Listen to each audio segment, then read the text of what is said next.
Welcome to आइसफायर appliances. दोस्तों आज की ये वीडियो काफ़ी इंटरेस्टिंग होने वाली है क्योंकि काफ़ी अच्छा सा एक कमेंट है। तो चलिए सबसे पहले वो कमेंट देखते हैं और फिर इसके बाद हम बात करेंगे। तो कमेंट है, इसमें 2 पॉइंट है। तो पहला कमेंट है कि how can we clean duct, is there any necessity to clean ducting. तो डक्टिंग के बारे में अगर हम बात करें तो जब आप डक्टिंग को इंस्टॉल करवाते हैं तब तो वो एकदम फ्रेश जैसी रहती है क्योंकि नई डक्टिंग होती है तो उसमें कोई भी धूल कण नहीं होता है। लेकिन जैसे जैसे डक्ट कूलर यूज़ होता जाता है वैसे वैसे डक्टिंग के अंदर हल्की सी धूल जमने लगती है, या फिर यूं कहें कि हल्का फुल्का जो कचरा होता है वो आपकी डक्ट में अंदर बैठ जाता है, जो फिर बाद में डक्ट कूलर को ऑन करते ही वो सारा कचरा आपके रूम में आ जाता है। तो बात करें इसको हम क्लीन कैसे कर सकते हैं, या फिर क्लीन करना जरूरी होता है या फिर नहीं होता है। तो सिंपल है, जब आप डक्ट को इंस्टॉल करवाते हैं और डक्ट कूलर को इंस्टॉल करवाते हैं तब तो आप कंटिन्यू गर्मी में डक्ट कूलर को यूज़ करते हैं, तो उस टाइम पे हमें जो अंदर कचरा होता है वो देखने के लिए नहीं मिलता है।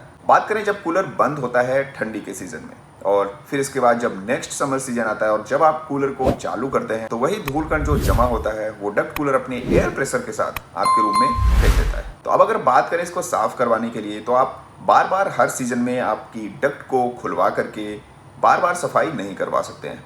इसका सिंपल सा सोल्यूशन है कि आप डक्ट कूलर को फुल हाई स्पीड में ऑन कर दें, तो वो जितना भी धूल कण जमा होता है वो एक ही बारी में डक्ट कूलर के एयर प्रेशर के साथ बाहर हो जाता है। क्योंकि आपने जरूर देखा होगा जब बहुत दिनों के बाद आप डक्ट कूलर को ऑन करते हैं तो उसमें से हल्की फुल्की जो धूल कण होती है वो बाहर आती है, लेकिन वो सिर्फ 1 या 2 बार ही बाहर आती है, फिर उसके बाद वो पूरी क्लीन एयर आपको प्रोवाइड करता है। तो एक तरह से अगर बात करें डक्ट को क्लीन करने की तो वो ऑटोमेटिक ही अंदर से क्लीन हो जाती है, क्योंकि डक्ट कूलर का एयर प्रेशर इतना तेज होता है कि जो भी अंदर धूल कण जमा होता है या फिर छोटे मोटे कीड़े मकोड़े होते हैं वो एक ही बार में सब बाहर आ जाते हैं। तो इसमें इतनी सोचने वाली बात नहीं होती है कि डक्ट को क्लीन कराना पड़ेगा या फिर डक्ट के अंदर की जो धूल कण है वो कैसे बाहर जाएगी। सिंपल होता है, आप डक्ट कूलर को ऑन करेंगे तो सारा का सारा कचरा बाहर आ जाता है। फिर इसके बाद इन्होंने दूसरा पॉइंट लिखा है कि can we use heat exchanger inside cooler to reduce water temperature as much as possible, और can we use some cooling paint on cooler आइसफायर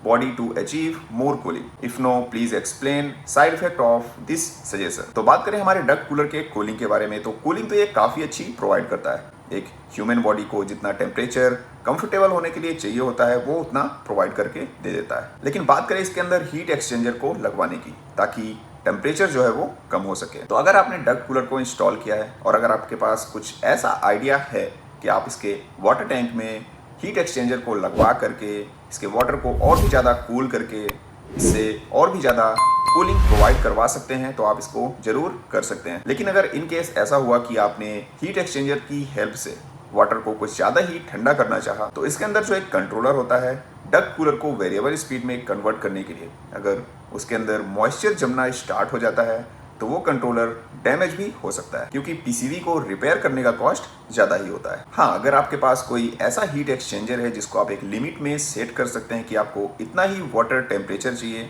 तो वो आप यूज़ कर सकते हैं, उसका कोई भी साइड इफेक्ट नहीं होता है। फिर इसके बाद इन्होंने कहा कि can we use some cooling paint on cooler ice fire body to achieve more cooling. तो अगर हमारे डक्ट एयर कूलर की बात करें तो हमारे डक्ट एयर कूलर में पहले से ही इनसाइड एंड आउटसाइड से काफ़ी हैवी पाउडर कोटिंग कलर किया होता है, जिससे अगर आप इसको डायरेक्ट सनलाइट में भी रखकर यूज़ करते हैं तो इसके कूलिंग में कोई भी इफेक्ट देखने के लिए नहीं मिलता है। लेकिन फिर भी अगर आप डक्ट कूलर को इंस्टॉल करके इसकी बॉडी में कोई पेंट करना चाहते हैं तो वो भी आप कर सकते हैं, इसका कोई भी साइड इफेक्ट नहीं होता है। फिर बात करें डक्ट कूलर से और भी ज़्यादा कूलिंग अचीव करने की, तो अगर आप हमारे डक्ट कूलर को शेड के नीचे रखते हैं तो ये और भी अच्छी कूलिंग प्रोवाइड करता है। तो आज के लिए बस, आई होप आपको काफ़ी अच्छी तरीके से समझ में आ गया होगा।